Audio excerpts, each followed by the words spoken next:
माननीय अध्यक्ष जी, मैं सबसे पहले तो आपका धन्यवाद देना चाहता हूं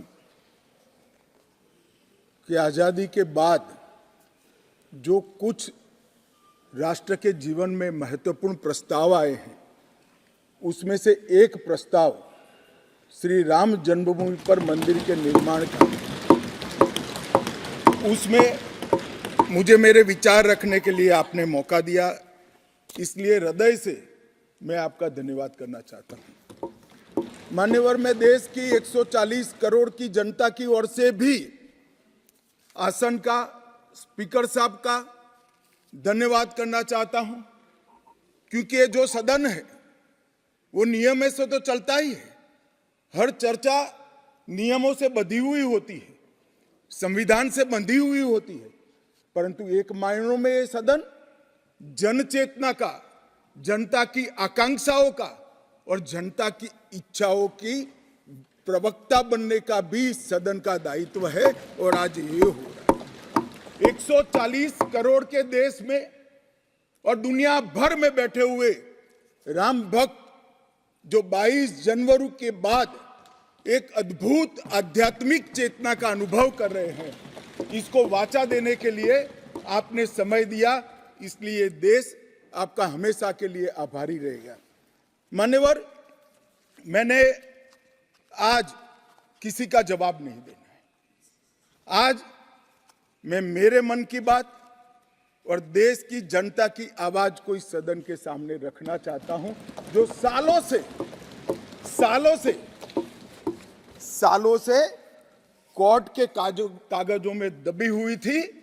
नरेंद्र मोदी जी के प्रधानमंत्री बनने के बाद उसको आवाज भी मिली, अभिव्यक्ति भी मिली। मान्यवर, 22 जनवरी का दिन, भले कुछ लोग कुछ भी कहे, मैं स्पष्ट रूप से देख रहा हूं 22 जनवरी का दिन 10 सहस्त्र सालों के लिए ऐतिहासिक दिन बनने वाला है। ये सबको समझकर चलना चाहिए।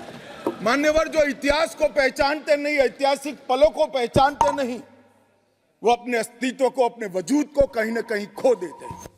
मैं आज फिर से एक बार कहने वाला हूं मान्यवर कि 22 जनवरी का दिन 10 सहस्त्र से भी अधिक सालों तक इस देश का ऐतिहासिक दिन है। मान्यवर, 22 जनवरी का दिन 1528 से शुरू हुई एक संघर्ष और अन्याय के सामने लड़ाई का, एक आंदोलन के अंत का दिन है। 1528 से चली हुई ये न्याय की लड़ाई यहां पर समाप्त। मान्यवर, 22 जनवरी का दिन करोड़ों भक्तों के आशा, आकांक्षा और सिद्धि का दिन है। उनकी आज आशा आकांक्षाएं सिद्ध हुई है। मान्यवर, 22 जनवरी का दिन भारत की, समग्र भारत की, मैं चाहूंगा कि समग्र भारत पर पूरा सदन गौर करे।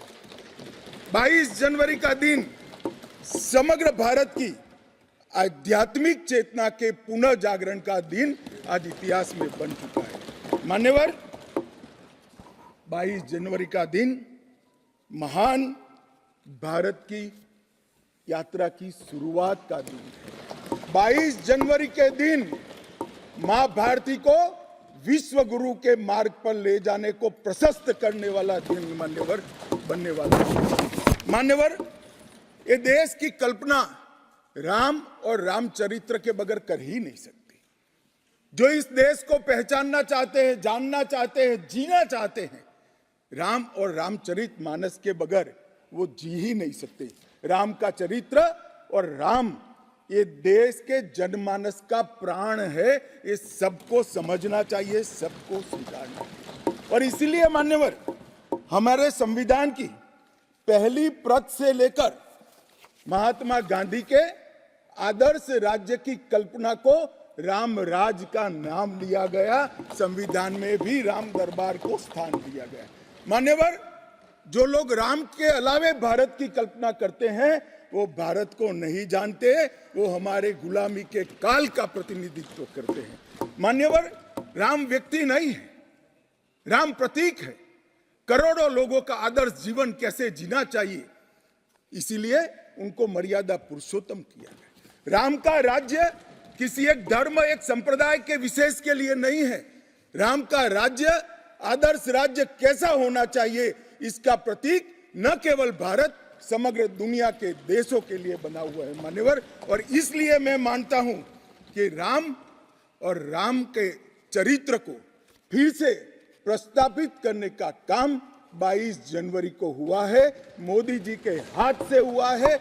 वो इस देश के लिए सौभाग्य का विषय है मान्यवर। हम सब उन सौभाग्यशाली लोगों में से हैं जो 1528 वहां पर राम मंदिर देखना चाहते हैं। पीढ़ियां चली गई, हजारों लोग, लाखों लोग शहीद हुए, संघर्ष किए, आंदोलन किए, मगर ये दिन देखना स्वप्न में नहीं आया। आज हम सब बहुत सौभाग्यशाली है कि इस देश को हम देख सकते हैं मान्यवर। भारत की संस्कृति और रामायण को अलग कर कर देखा ही नहीं जा सकता। कई भाषाओं में, कई प्रदेशों में और कई प्रकार के धर्मों में भी रामायण का जिक्र, रामायण का अनुवाद, रामायण से बनी परंपराएं और रामायण को अपने राष्ट्रीय चेतना का एक आधार बनाने का काम हुआ है। कई सारे रामायणों का उल्लेख है। संस्कृत में वाल्मीकि रामायण, आध्यात्म रामायण, आनंद रामायण, अवधी में रामचरितमानस, ओडिया में 13 प्रकार के रामायण, तेलुगु में रंगनाथ रामायण, रघुनाथ रामायण, कन्नड़ में कुमुदेंदु रामायण, तोरवे रामायण, बतलेश्वर रामायण, असमिया में कथा रामायण, सप्तकांड रामायण और शंकरदेव ने भी वरगीत के अंदर रामायण का वर्णन किया। बंगला में भी रामायण मिलेगा, कश्मीर में भी राम अवतार चरित मिलेगा, बौद्ध परंपराओं में भी हनुमान जातक में रामायण का जिक्र मिलेगा, मैथिली में भी रामायण है, पंजाबी में गोविंद रामायण है। इतना ही नहीं, ओवैसी साहब चले गए, मुल्ला मसीही ने भी रामायण मसीही लिखकर सबके लिए इस आदर्श को प्रस्तावित किया है। कई सारे देशों में भी रामायण को स्वीकारा है और एक आदर्श ग्रंथ के रूप में प्रस्तावित किया है। विदेशों में नेपाल, जावा, इंडोनेशिया, कंबोडिया, तिब्बत, ये सभी देश भाषाओं में रामायण का अनुवाद भी हुआ है और उससे प्रेरणा भी ली जाती है। हमारे यहाँ आदिवासी जीवन भी एक प्रकार से अलग संस्कृति से, अलग परंपराओं से रचा बसा। उरांव में, बोडो में, संथाल में, संकाल में, बिरहोर में और छोटा नागपुर में सभी जगह स्थानीय भाषाओं में रामायण का अनुवाद भी हुआ और रामायण के आधार पर अपने जीवन को, आदर्श को बनाने का काम भी हुआ। मान्यवर, राम और रामायण से अलग इस देश की कल्पना हो ही नहीं सकती। मान्यवर, ये जो राष्ट्र की इच्छा की परिपूर्ति सम्माननीय मोदी जी के हाथ से 22 जनवरी को अभिजीत मुहूर्त में हुई है। ये लड़ाई 1528 से लड़ी जा रही है। दशकों तक ये लड़ाई चली मान्यवर, दशकों तक लड़ाई चली। लगभग 1858 से कानूनी लड़ाई चल रही है। जब से अंग्रेजों का शासन था, 330 साल के बाद कानूनी लड़ाई का आज अंत आया है और रामलल्ला अपने गर्भगृह के अंदर विराजमान हुए हैं। मान्यवर, 330 साल के बाद और 1528 से एक लंबा जो आंदोलन चला उसकी समाप्ति हुई है और देश की आध्यात्मिक चेतना की जागृति हुई है। मान्यवर, मैं इतना ही कहना चाहता हूं, ये आंदोलन से अनभिज्ञ होकर कोई इस देश के इतिहास को पढ़ ही नहीं सकता। आज से नहीं, 1528 से हर पीढ़ी ने इस आंदोलन को किसी न किसी स्वरूप से वाचा दी और ये मामला लंबे समय तक अटका रहा, भटका रहा, लटकता रहा। आज मोदी जी के समय में ही इसको परवान चढ़ना था, इस स्वप्न को सिद्ध होना था और आज देश स्वप्न सिद्ध होता हुआ दिखा है। मान्यवर, राम जन्मभूमि का जो इतिहास है ये बहुत लंबा है। अनेक राजाओं, संतों, निहंगों अलग अलग संगठनों और कानून विशेषज्ञों ने ये लड़ाई में योगदान दिया है। मैं आज ये 1528 से 22 जनवरी 2024 तक की संपूर्ण कानूनी और युद्धों की और आंदोलनों की लड़ाई को, ये सभी योद्धाओं को बहुत विनम्रता से स्मरण करना चाहता हूं। और उनकी लड़ाई जब आज समाप्त हुई है, तब मुझे विश्वास है मान्यवर, वो जहां भी होंगे बड़ी आनंद की अनुभूति करते होंगे, अपनी श्रद्धा को चरितार्थ करने की अनुभूति करते होंगे। गिलहरी के समान कई लोगों ने अपना योगदान दिया और मान्यवर, ये राम सेतु जो बनना था 1528 से 22 जनवरी 2024 तक का, ये सेतु का भूमि पूजन भी नरेंद्र मोदी जी ने किया और प्राण प्रतिष्ठा भी नरेंद्र मोदी जी के। मान्यवर, 1990 में जब ये आंदोलन ने गति पकड़ी, उसके पहले से ही भारतीय जनता पार्टी का ये देश की जनता को वादा था। हमने पालमपुर कार्यकारिणी के अंदर हमने एक प्रस्ताव पारित कर कहा था कि राम मंदिर का निर्माण, इसको कोई एक धर्म के साथ नहीं जोड़ना चाहिए, ये देश की चेतना की पुनर्जागृति का आंदोलन है। इसलिए हम राम जन्मभूमि को मुक्त कराकर, कानूनी रूप से मुक्त कराकर वहां पर राम मंदिर की स्थापना करेंगे। अब इस देश में प्रॉब्लम क्या है साहब, जब चुनाव में घोषणा पत्र में लेते हैं तो कहते हैं चुनाव में वोट प्राप्त करने के लिए लिया, चुनावी वादा है। ये भाजपा ऐसे ही वादे करती है, 370 हो, राम जन्मभूमि हो, यूनिफॉर्म सिविल कोड हो, ट्रिपल तलाक समाप्त करना हो। अब ये कहते हैं आप ऐसे ही वादे करते हैं और ये वोट प्राप्त करने का जरिया होता है, और जब हम इसको पूरा कर देते हैं तो बड़ी खिलाफत करते हैं। मैं आज भी कहता हूं, भारतीय जनता पार्टी और हमारे नेता नरेंद्र मोदी जी मान्यवर जो बोलते हैं, जो कहते हैं, वो करते हैं। हमारी पार्टी का चरित्र है और ये कोई छिपी हुई बात नहीं है। किस चीज का आक्रोश?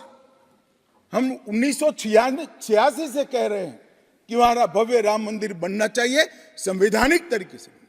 कुछ लोगों ने यहां पर और बाहर मीडिया के सामने प्रतिक्रिया व्यक्त की, वो कानून की दुहाई देते हैं। मैं उनको पूछना चाहता हूं कि मान्यवर, क्या सुप्रीम कोर्ट की 5 जजों की खंडपीठ के जजमेंट से आप वास्ता रखते हो या नहीं रखते हो? भारत के संविधान से वास्ता रखते हो या नहीं रखते हो? किसी ने अगर सुप्रीम कोर्ट की अवहेलना कर वहां पर मंदिर बनाया होता तो आप कुछ भी कह सकते थे, मगर जब देश की सर्वोच्च अदालत के 5 जजों की खंडपीठ ने, और जिसकी अध्यक्षता स्वयं चीफ जस्टिस ऑफ इंडिया और आने वाले 4 चीफ जस्टिस कर रहे थे, ऐसी महत्वपूर्ण बेंच ने जब ये निर्णय लिया, तब आप कैसे कन्नी काट सकते हो? मान्यवर, निर्णय पसंद हो तो स्वीकार कर लेना, सुप्रीम कोर्ट का सम्मान करना, और कोई निर्णय पसंद ना आए तो सुप्रीम कोर्ट के भी बड़ा बुरा करना, ये ठीक नहीं है। मान्यवर, सुप्रीम कोर्ट के निर्णय ने आज पूरी दुनिया में भारत के पंथ निरपेक्ष चरित्र को उजागर किया है। दुनिया में एक भी देश ऐसा नहीं है जहां बहुमत समाज ने अपनी आस्था का निर्वहन करने के लिए इतनी लंबी कानूनी लड़ाई लड़ी। हमने राह देखी है, सुप्रीम कोर्ट में लड़ाई लड़ी, और सुप्रीम कोर्ट का जजमेंट आने के बाद वहां पर आज भव्य राम मंदिर बना है। मान्यवर, जो बोल रहे हैं उनको भी सब मालूम है कि क्यों बोल रहे हैं। मैं आज फिर से कहना चाहता हूं, हमारे गुजरात में एक कहावत है, हवन में हड्डी नहीं डालनी चाहिए। पूरा देश जब आनंद में डूबा है, पूरा देश आध्यात्मिक चेतना की जागृति का अनुभव हो रहा है, भैया स्वागत कर लो, साथ में जुड़ जाओ, इसी से देश का भी भला है और सबका भला है। मान्यवर, एक लंबी लड़ाई के बाद स्थगितता में पड़े हुए मामले को नरेंद्र मोदी जी ने एक युग परिवर्तन करने के लिए, जब मोदी जी को देश की जनता ने लंबे समय के बाद और कांग्रेस के बगैर किसी दल ने पहली बार पूर्ण बहुमत के साथ प्रधानमंत्री बनाना, तब से ये लड़ाई शुरू हुई। मान्यवर 14 से 19 तक राम जन्मभूमि मंदिर की लड़ाई चली, उसका ट्रांसलेशन हुआ, सालों लगे, लाखों पेज का अनुवाद हुआ, अनुवाद होकर कोर्ट के सामने गया, बीच में चुनाव आ गया, कोर्ट ने माना कि चुनाव के वक्त फैसला देंगे तो इसको शायद अलग दृष्टि से देखा जाएगा, कोई बात नहीं। चुनाव के बाद फिर से मोदी जी आ गए और फिर केस चला और अंततोगत्वा जब कोर्ट ने न्याय किया तब 5 अगस्त 2020 को 19 को मोदी जी ने इसकी नींव रखकर इसकी शुरुआत। मान्यवर, ये जो 20 से 24 की यात्रा है, वो 20 से 24 की यात्रा भी समझनी चाहिए। राम जन्मभूमि का आंदोलन ऐसे ही नहीं चला, इसके साथ हर गांव, हर घर में हर करोड़ों राम भक्त, अनेक संगठन, भारतीय जनता पार्टी, राष्ट्रीय स्वयंसेवक संघ समेत घर घर गए, शिला लेकर गए, पूजा की और वो पत्थर को राम मंदिर की शिला बनाकर अयोध्या तक पहुंचाने का काम। करोड़ों लोगों ने अपनी श्रद्धा, अपनी इच्छा संवैधानिक तरीके से, शांतिपूर्ण तरीके से अयोध्या पहुंचाई और सुप्रीम कोर्ट ने जब जजमेंट दे दिया, निर्णय दे दिया, तब जाकर राम मंदिर के निर्माण की शुरुआत हुई। अडवाणी जी ने सोमनाथ से अयोध्या यात्रा भी की और इसके साथ साथ निहंगों ने शुरू करी हुई लड़ाई, अशोक सिंघल जी जो चरम सीमा पर ले गए थे, अडवाणी जी ने जन जागृति की और मोदी जी ने जन आकांक्षा की पूर्ति कर कर एक आध्यात्मिक चेतना का जागरण कर दिया। मान्यवर,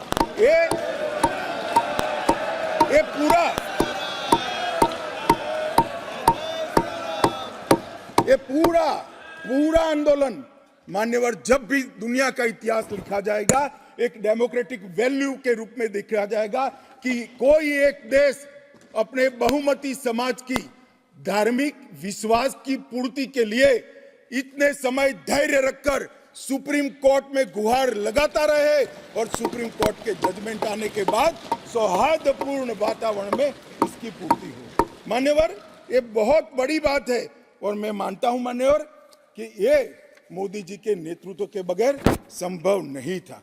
मान्यवर, मैं इतना ही कहना चाहता हूं कि जब राम मंदिर का निर्माण हो रहा था तब और जब जजमेंट आया तब कई लोग आगास लगा रहे थे, कई लोग अनुमान कर रहे थे इस देश में रक्तपात हो जाएगा, इस देश में दंगे हो जाएंगे, इस देश में धर्म के बीच में बड़े विवाद होंगे।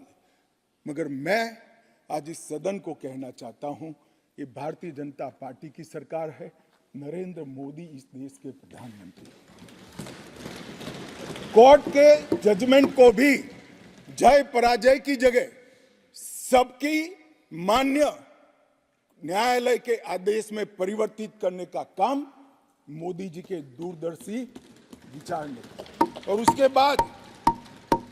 उसके बाद जब समय आया, निर्माण के बाद जब समय आया मान्यवर, उनको न्योता मिला कि वो आकर भूमि पूजन करें। 130 करोड़ की जनता के वो जनप्रतिनिधि हैं। न्यास ने उनको नेतृत्व करने का, जनता का प्रतिनिधि के नाते जब मौका दिया शिलान्यास करने का, तब मोदी जी के जो पूरा आचरण है इसको ध्यान से देखना चाहिए। मान्यवर, वो आचरण आने वाले अनेक सैकड़ों सालों तक दुनिया के सामने रहेगा और दुनिया के सामने इससे कई लोगों को प्रेरणा भी मिलेगी।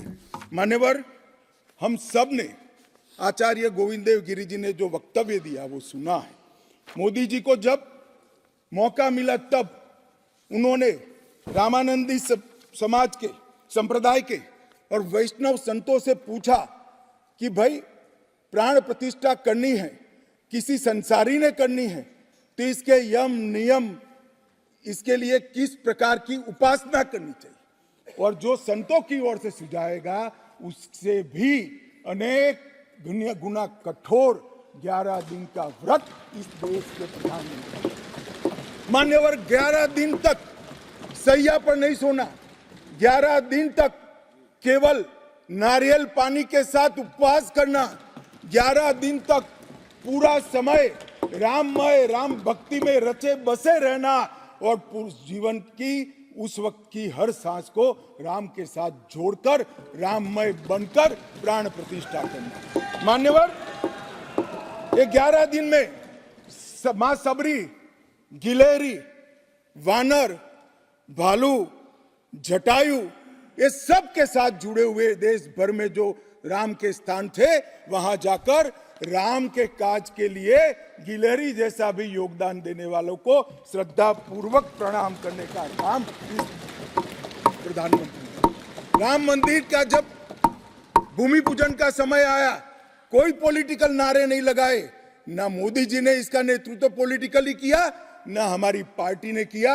हर रोज एक राम का भजन अलग अलग भाषा में ट्वीट कर एक भक्ति का आंदोलन शुरू किया। मान्यवर, इस देश में कई सारे भक्ति के आंदोलन खड़े हुए हैं, ढेर सारे आंदोलन खड़े हुए। मान्यवर, इस देश में भक्ति का आंदोलन कोई नया नहीं है। मान्यवर, मीरा ने चलाया, गुजरात में नरसिंह मेहता ने चलाया, रामानंद ने चलाया, एकनाथ और ज्ञानेश्वर ने चलाया, शंकरदेव और माधवदेव ने असम में चलाया, चैतन्य महाप्रभु ने चलाया, समर्थ रामदास ने चलाया।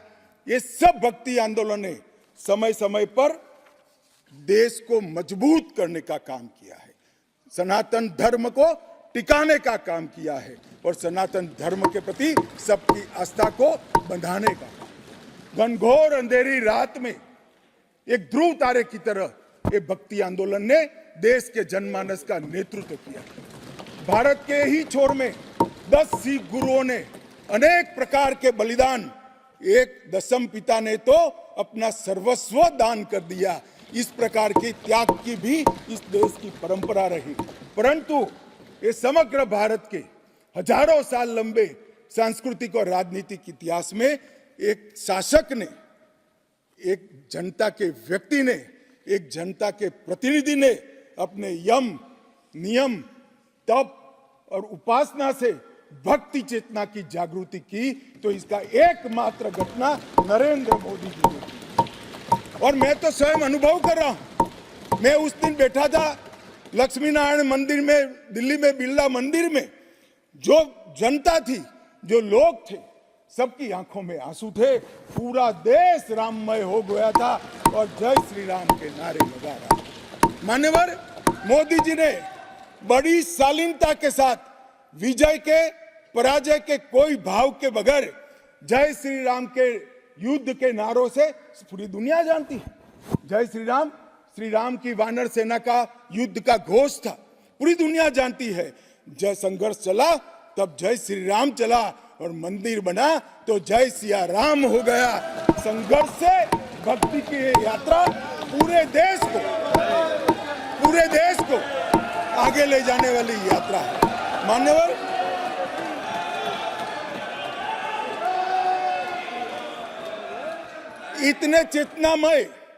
इतने चेतनामय वातावरण के अंदर भी विभाजन की बात करने वाले लोगों से मेरा करबद्ध निवेदन है, समय को पहचानो, एकता के संदेश को स्वीकारो और आगे देखकर चलना शुरू करो, भारत की और हम सब की भलाई। मान्यवर, ये बहुत बड़ा संदेश मोदी जी ने दिया है और मैं फिर से एक बात कहना चाहता हूं, जिसने संन्यास्त नहीं लिया है, जो सन्यासी नहीं है, जो किसी पंथ संप्रदाय का उपदेशक नहीं है, ऐसा व्यक्ति और जो देश का शासक है, प्रधानमंत्री है, प्रधान सेवक है, ऐसा व्यक्ति आध्यात्मिक चेतना, भक्ति की चेतना खड़े, ये दुनिया में ऐसी मिसाल शायद ही कहीं नहीं मिली। मान्यवर, मैं ये जरूर कहना चाहता हूं, इस सदन में खड़े होकर गौरव के साथ कहना चाहता हूं कि मोदी जी मेरे नेता है, मेरे पार्टी के नेता है, मेरे पार्टी के प्रमुख नेता है। मान्यवर, मोदी जी ने एक ऐसा नेतृत्व दिया जिसने अनेक समय पर नेतृत्व के गुण क्या होते हैं इसका परिचय देने का काम किया। अच्छे समय में भी किस प्रकार से संयम रखना चाहिए इसका एक उदाहरण स्थापित करने का काम किया और हर समय पर निर्भयता के साथ, संवेदनशील, सजग, और जन भावनाओं को समर्पित नेतृत्व कैसा होता है, इसका उदाहरण दिया। इनके 10 साल के कालखंड के अंदर अनेक प्रकार के पड़ाव आए हैं। माननीय, ये भी राम जन्मभूमि के आंदोलन जैसे ही पड़ाव रहे हैं, क्योंकि जो गड्ढा ये खोद कर गए थे, वो गड्ढे को भरकर उसमें महान भारत की इमारत बनाना, ये राम मंदिर की यात्रा से कोई कम यात्रा नहीं है। मान्यवर, सबसे पहले मैं कहता हूं कि जो आर्थिक क्षेत्र के अंदर जो बदहाली करी थी, जो पॉलिसी पैरालिसिस वाली गवर्नमेंट थी, सैकड़ों पॉलिसियां बनकर आज 11वें नंबर से 5वें नंबर पर हमारे अर्थतंत्र को ले जाकर एक नीति के आधार पर चलने वाला राज्य, नीति के बनाने वाले नेता कैसा होता है, उसका उदाहरण दिया। कोविड आया तो भयभीत हुए बगैर, सरकार की मशीनरी कम पड़ जाएगी, जब तक आंदोलन पूरा देश नहीं लड़ेगा इससे हम नहीं लड़ पाएंगे, वो जानते हुए एक मोर्चे पर वैक्सीन का इनोवेशन का काम चालू रहा, दूसरे मोर्चे पर हेल्थ इंफ्रास्ट्रक्चर का अपग्रेडेशन का काम चालू रहा, तीसरे मोर्चे पर हर गरीब के घर में अनाज पहुंचाने का काम चालू रहा, चौथे मोर्चे पर जो कोविड की दर्दियों की शुश्रूषा कर रहे थे उनका नेतृत्व करने का काम चालू रहा, और 5वें मौके पर जनता कर्फ्यू, दिया जलाना, थाली बजाना, हंसने वाले आज रोड पर घूमते हो गए, उनको मालूम नहीं है पूरी दुनिया मोदी जी के संवेदनशील और समग्रता से भरे हुए नेतृत्व को आज स्वीकार।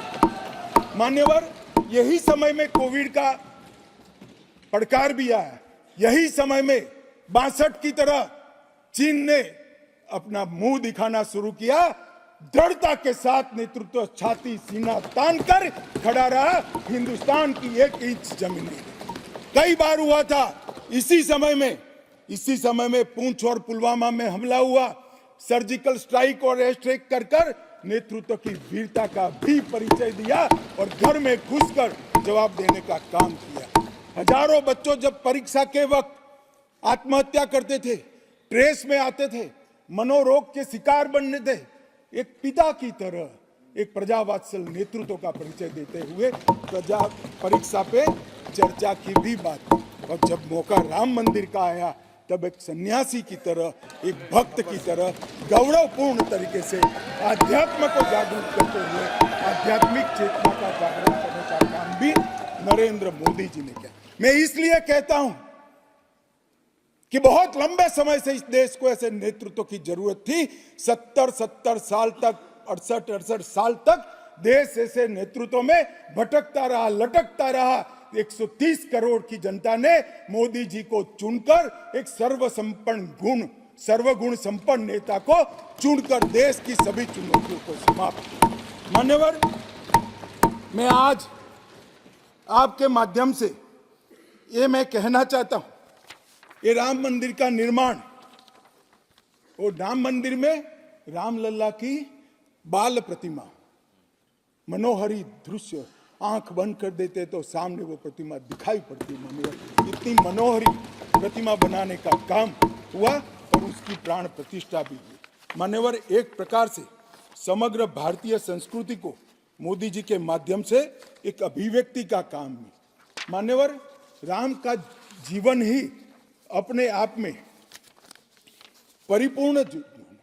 बचपन में ही शिक्षा संस्थानों की रक्षा के लिए विश्वामित्र के वहां रावणों का वध किया, अहल्या को सम्मान दिया, मां सबरी को गले लगाकर इस देश के गिरिजन और पिछड़े लोगों को गले लगाने का काम किया, महिलाओं का सम्मान किया और गिलहरी, गिद्ध, वानर, रींछ, वनवासी सबको जोड़कर सत्य पर सत्य की विजय का झंडा श्री राम ने फहराया। और मोदी जी ने जब ये अयोध्या बन रही है, ढेरों लोगों ने, मैं आज सबके बीच में कहने से मेरी आपको अपने आप को रोक नहीं सकता, ढेरों लोगों के प्रस्ताव कि अयोध्या के इंटरनेशनल एयरपोर्ट को श्री राम का नाम दिया जाए। बड़ा लोक लुभावन प्रस्ताव, परंतु मोदी जी ने महर्षि वाल्मीकि का नाम देना। सारे मौकों पर दशरथ का, सीता माता का, चौराहे पर नाम देने का प्रस्ताव आया था। मोदी जी ने कहीं जटायु को रखा, कहीं गिलहरी को रखा, कहीं हनुमान को रखा। मान्यवर समग्र समाज साथ में लेने का काम किया। मान्यवर ये जो मंदिर बना है उसके निर्माण में भी पूरे समाज को साथ में रखने का काम किया गया है। मान्यवर मैं आपको जरूर बताना चाहता हूं कि इसमें देश के हर हिस्से को स्थान देने का काम मंदिर के निर्माताओं ने किया है। एक भी प्रदेश ऐसा नहीं है जहां से कुछ नहीं आया है। हर प्रदेश और आसपास के सभी देशों से राम काज के लिए कुछ न कुछ समर्पित हुआ है। सबकी भूमिका रही है। पूरे समाज को जोड़कर मान्यवर ये मंदिर बना है। ये सामाजिक एकता का एक अद्भुत उदाहरण है मंदिर है। सांस्कृतिक पुनर्जागरण का अद्भुत उदाहरण है मंदिर है। मान्यवर अयोध्या में राम मंदिर विध्वंस के सामने विकास का विजय है। मान्यवर अयोध्या में राम मंदिर धर्मांधता के सामने आध्यात्मिकता और भक्ति का विजय है। मान्यवर भारत के गौरवमय युग की ये शुरुआत है। आत्मनिर्भर भारत और विकसित भारत का रास्ते का प्रशस्तीकरण का पॉइंट है और भारत माता को विश्व गुरु बनाने के रास्ते की मान्यवर शुरुआत है। मैं जरूर मानता हूं कि सालों से सदियों से इस देश के प्रेरणा पुरुष रहे, जिनके चरित्र से न केवल इस देश पूरी दुनिया संदेश लेती है। ऐसे प्रभु श्री राम को मूर्ति का अपने निज घर में स्थापन से इस देश का जो नया युग शुरू हुआ है ये बहुत शुभांकर होगा और आने वाले दिनों में 2024 में भी मोदी जी के नेतृत्व में यहाँ सरकार बनेगी और ये शुभांकर शुरुआत हुई है, उसको गंतव्य स्थान पर ले जाने का प्रयास करेगी। मान्यवर मेरा बहुत बहुत धन्यवाद। मेरे शब्द और विचार